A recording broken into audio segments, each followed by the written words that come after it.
Mihajlo i legendarni titanijumski meč.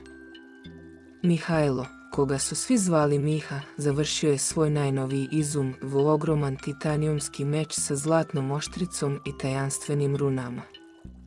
Uzbuđeno ga je postavio na pod, pa otrčao po svoje figure heroja, vatrenog i zelenog zmaja, malog zelenog meča, crvenog i zelenog ninđu.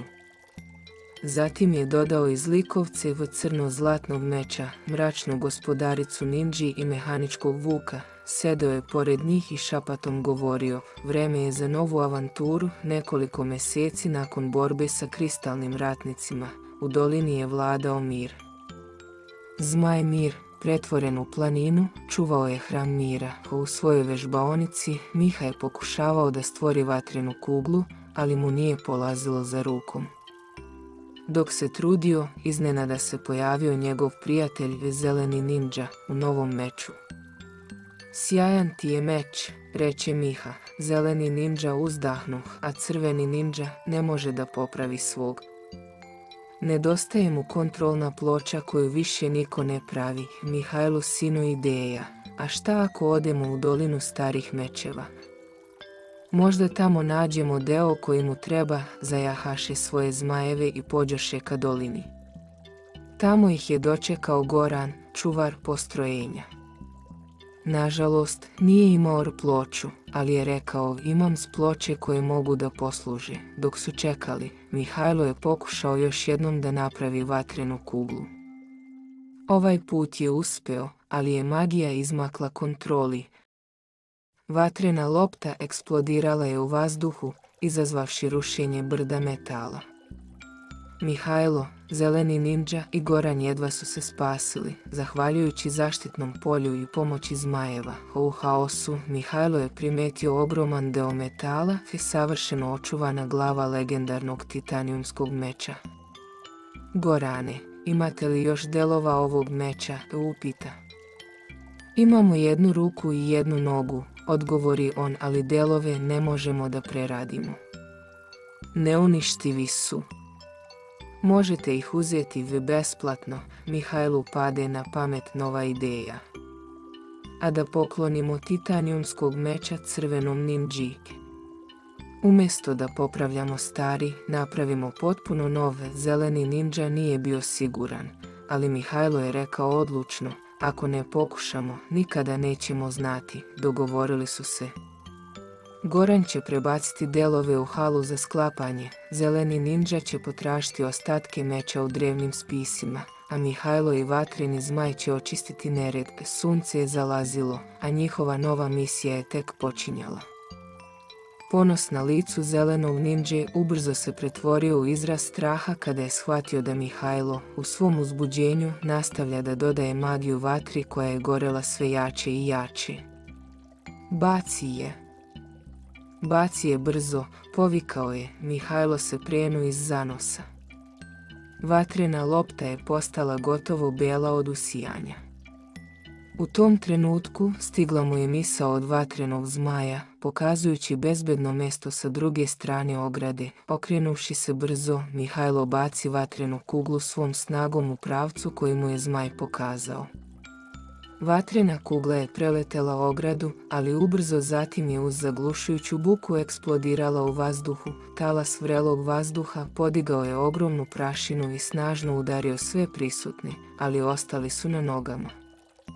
Ha, ha, ha, zeleni ninđa se grohotom smejao. I moja prva vatrena lopta je završila isto. Bravo, Mihajlo, bit ćeš odličan vatreni ninđa. Mihajlo je brzo telepatski proverio zmajeve, iako je znao da su obojica otporni na vatru. Ovo je bilo neverovatno, rekao je, još uvijek pomalo potresen snagom eksplozije. Zeleni ninđa se uozbilji. Vodi računa. Tvoja magija je gorivo za vatru, što više daješ, to će vatrena lopta biti jača. Šta se to desilo? Viknuo je Goran, trčeći prema njima s ljutitim izrazom lica. Smiri se, sve je u redu, odgovorio je zeleni ninđa. Naš najmlađi ninđa je uspeo da stvori svoju prvu vatrenu loptu. Situacija je prošla bez ikakve štete, ali dok je izgovarao te riječi, svi su začuli blagi zvuk škripanja metala koji je postajao sve glasniji. Okrenuše se u pravcu odakle je dolazio zvuk i primetiše da se brdo metalnog otpada najbliže mjestu eksplozije opasno naginje na jednu stranu, sve više i više. Pašćev, prošapta Mihajlo u neverici, a zatim povikav bežimo. U istom trenutku Mihajlo i Zeleni zgrabiše Gorana, koji je još uvijek zapanjeno posmatrao brdo otpada, za ruke i počeše da beže u suprotnom pravcu. Gotovo noseći zbunjenog majstora sa sobom, škripanje je postajalo sve glasnije, a Mihajlu su pristizale uplašene misli od vatrenog zmaja. Iznenada, Zeleni ninđa pusti Gorana i stadi. Hitro se okrenu prema brdu koje se već rušilo kroz vazduh i zarđali delovi starih mečeva, već su visili iznad njih. Uz zaglušujuću buku i snažan potres, metalne grdosije padoše na zemlju. Podiže se gusta prašina, a uplašeni zmajevi, koji su se vinuli u vazduh, nisu mogli da vide svoje male prijatelje. Vatreni zmaj je leteo u krug, očajnički tražeći bilo kakav znak gdje bi Mihajlo mogao biti zatrpan. Na njegovo ogromno olakšanje stiže mu misao od Mihajla: dobro smo. Molim te, iskopaj nas. Vatreni zmaj se obruši pored mjesta gdje je njegov drug bio zarobljen i mahnito poče da kopa. Ali šape zmajeva nisu stvorene za takav posao, mučio se, kandže su ga bolele, ali nije odustajao. Tada mu stiže misao od Zelenog zmaja: odmakni se, dok je još bio u letu. Stomak Zelenog zmaja zasja tamno zelenom bojom koja se brzo pela kroz njegov dugački vrat prema čeljustima. Zatim ispusti mlaz kiseline preko cele gomile metalnih delova. Uz mnogo šištanja, pene i dima, metal se jednostavno istopio, otkrivajući Mihajla, Zelenog ninđu i Gorana ispod zaštitnog polja. Kada je kiselina izgubila svoje dejstvo, zaštitno polje je nestalo. Goran je bio u stanju šoka, ali svi ostali su bili dobro. Tada Zeleni ninđa prasnu u smeh i ipak je ovo bila najgora vatrena lopta u istoriji svih vatrenih lopti. Mihajlu nije bilo do zadirkivanja.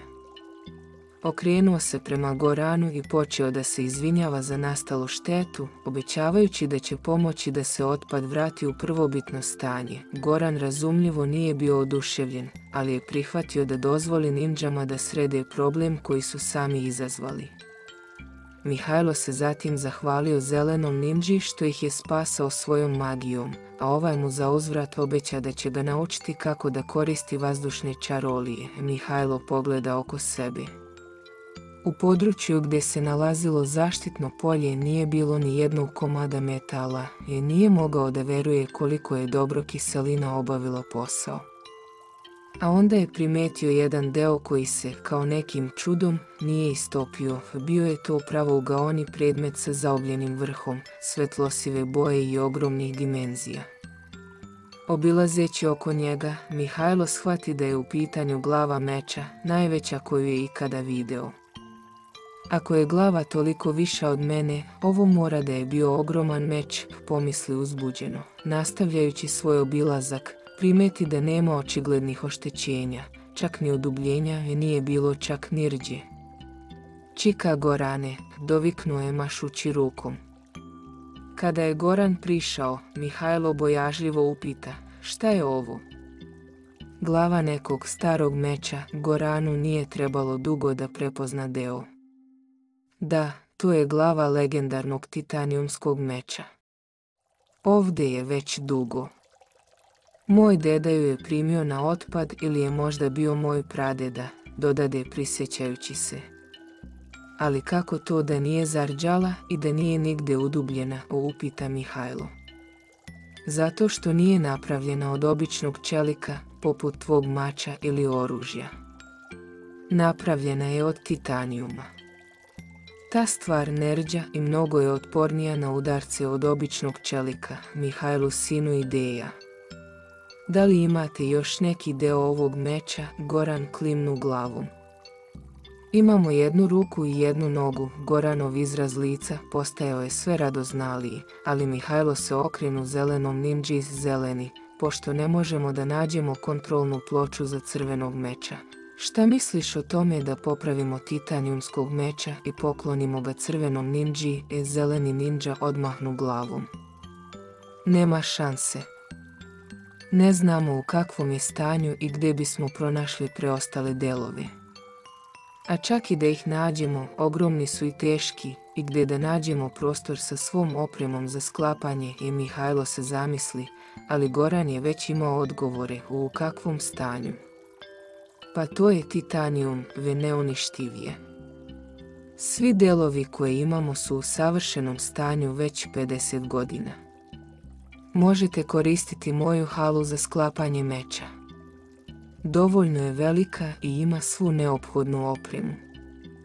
A što se tiče prenošenja delova, imam rješenje za vas. Goran iz džepa izvadi 2 plava diska. Jedan baci na prazan prostor desno od njih, a drugi na glavu meča. Iznenada, glava poče da bledi, postajući sve providnija, dok se istovremeno na mestu gdje je bačen prvi disk počeo formirati isti oblik za nekoliko minuta. Glava meča više nije bila pred njima, te sada se nalazila na njihovoj desnoj strani. Ovo su čarobni diskovi za premeštanje i stalno ih koristimo ovdje, objasni Goran. Mislite li da smo ova brda otpada napravili samo s kranom? Verujte, ima ovdje još većih delova, a ovo je jedini način da ih pomerimo. Zeleni ninđa još uvijek nije bio uveren. Ima toliko toga što još ne znamo, ali Mihajlo je bio odlučan. Ako ne pokušamo, nikada nećemo saznati. Zeleni napokon klimnu glavom. U redu, saznaćemo usput. Mihajlo se okrenu prema Goranu. Koliko koštaju delovi titanijumskog meča koje imate, te besplatni su, odgovori Goran bez oklevanja. Besplatnik, ponovi Mihajlo začuđeno. Moj deda je pokvario 2 prese pokušavajući da ih preradi, a moj tata je potpuno uništio novu drobilicu. Decenijama smo pokušavali da preradimo te delove na razne načine, nismo uspjeli ni da ih istopimo, ni da ih isječemo. Ali izgleda da ću ja biti prvi majstor koji će ih se konačno rešiti, reče Goran s ponosom. Mihajlo, zeleni ninđa i Goran stajali su pored ogromne glave titanijumskog meča, zadivljeni njenom veličinom i stanjem. Onda da napravimo plan, reče Mihajlo odlučno. Gorane, pripremi halu za ovog meča i prebaci delove u nju. Zeleni, uzjaši svog zmaja i idite u hram ninđa. Pokušaj da otkriješ poreklo ovog meča i gdje bismo mogli da pronađemo preostale delove. A vatreni zmaj i ja ćemo ostati ovdje i počistiti nered koji sam napravio. Svi klimnuše glavama u znak slaganja. Vidimo se sutra ujutru, dodade Mihajlo, gledajući prema zalaskom suncu. Sutra ih čeka nov dan i velika avantura v potraga za delovima legendarnog titanijumskog meča tek počinje.